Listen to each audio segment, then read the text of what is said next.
सांगितलं मी अमुक असा ग्रह केला आहे, तो माझ्या बाजूने उभा राहत नाही, त्यावेळेस आपला असा निर्णय झाला पाहिजे की मी त्याच्याबरोबर नाही, मी त्याच्याबरोबर नाही. इथे नुसतं धर्माचं राजकारण नाही, इथे नुसतं धर्माचं राजकारण नाही, तर धर्माच्या नावाखाली जे या देशामध्ये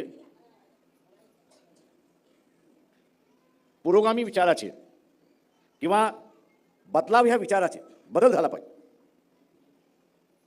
यांना संपवण्याचं कारस्थान चाललेलं आहे.